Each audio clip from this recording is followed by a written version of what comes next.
warahmatullahi wabarakatuh.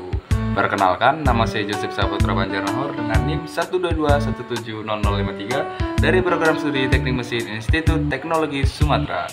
Pada video kali ini, saya akan menjelaskan tentang apa itu perbedaan dan juga hubungan dari kekentalan dinamik dan kinematik, serta perbedaan dari grafik tekanan absolut dan juga grafik tekanan Gauss. Selamat menonton! Teman-teman pada tahu nggak sih apa itu perbedaan kekentalan dinamik dan kinematik? Kekentalan dinamik dan kinematik merujuk pada suatu konsep yang berbeda dalam fisika. Kekentalan dinamik terkait dengan gaya dan respon benda terhadap gaya yang bekerja padanya. Sementara itu, kekentalan kinematik berkaitan dengan pergerakan dan posisi benda tanpa memperhatikan gaya yang bekerja. Kekentalan dinamik membahas bagaimana gaya mempengaruhi gerakan dan keadaan benda. Contohnya adalah hukum Newton yang menyatakan bahwa gaya sama dengan massa kali percepatan, yaitu dengan persamaan F sama dengan M dikali A. Sementara itu, kekentalan kinematik berfokus pada deskripsi matematis pergerakan dan posisi benda tanpa mempertimbangkan sebab-sebabnya. Misalnya, persamaan gerak seperti yang didefinisikan oleh persamaan kinematika yang tadi. Kegunaan kekentalan dinamik membantu dalam pemahaman dan prediksi pergerakan benda berdasarkan gaya yang bekerja padanya. Sementara itu, kekentalan kinematik memberikan pemahaman tentang posisi dan pergerakan benda tanpa memperlihatkan gaya. Kedua konsep ini sering digunakan bersama untuk menyelidiki dan menganalisa berbagai situasi dalam fisika. Nah, untuk selanjutnya, perbedaan tekanan Gauss dan tekanan absolut.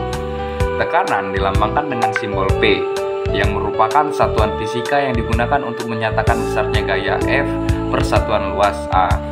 Tekanan sering digunakan dalam mengukur kekuatan dari suatu cairan atau suatu gas. Dalam penentuan instrumentasi, tekanan sangat penting untuk mengetahui unit ukuran tekanan yang digunakan, apakah Gauss ataukah absolut. Pembacaan unit yang salah dapat menyebabkan kerugian yang tidak diinginkan. Jika salah menentukan suatu unit tekanan, maka umumnya peralatan Anda akan dikirim kembali ke manufaktur untuk dimodifikasi atau ditukar karena perubahan unit tekanan seringkali memerlukan sensit elemen perbedaan yang merupakan komponen inti dari perangkat pengukuran tekanan. Nah, di sini ada grafik dari tekanan Gauss dan tekanan absolut, yang berarti mana artinya tekanan Gauss merupakan tekanan yang berada di atas tekanan atmosfer dan disimbolkan dengan G setelah unit tekannya. Misalnya nih contoh pada 40 PSIG. Tekanan Gauss merupakan unit tekanan yang umum digunakan. Tekanan Gauss dirumuskan dengan menghitung perbedaan antara tekanan absolut dan tekanan atmosfer, yaitu dengan persamaan P Gauss sama dengan P absolut dan dikurang dengan P ATM. Selanjutnya, penjelasan dari tekanan absolut. Tekanan absolut merupakan tekanan yang berada di atas nol absolut. Tekanan absolut sering disebut dengan tekanan total dan memiliki satuan PSI/A. Tekanan absolut dirumuskan dengan menghitung total tekanan Gauss dan tekanan atmosfer dengan persamaan, yaitu P absolut sama dengan P Gauss ditambah dengan P ATM.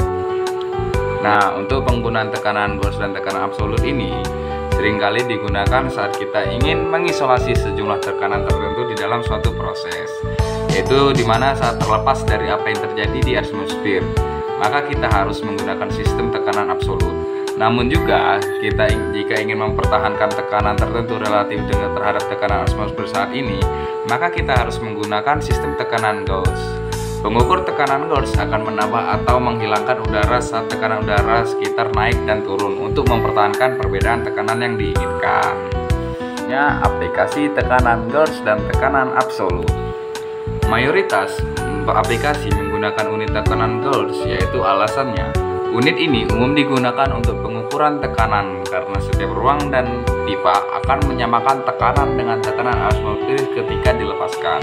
Oleh karena itu, tekanan Gauss lebih umum digunakan pada sebagian besar proses dan prosedur pengujian karena tidak perlu mengurangi tekanan atmosfer dan dari setiap pembacaan untuk menentukan perubahan tekanan. Contoh dari aplikasi tekanan Gauss yaitu terdapat pada sistem instalisasi FIFA. Sementara itu, untuk tekanan absolut, aplikasinya cenderung lebih khusus dari seperti analisa gas, kedalaman laut, altimeter, intrometer, kinerja pemasukan udara mesin, dan pengukuran kelembapan. Sekian penjelasan dari saya. Jika ada salah atau kekurangan dalam penjelasan. Saya meminta maaf, saya ucapkan terima kasih. Wassalamualaikum warahmatullahi wabarakatuh. Dadah.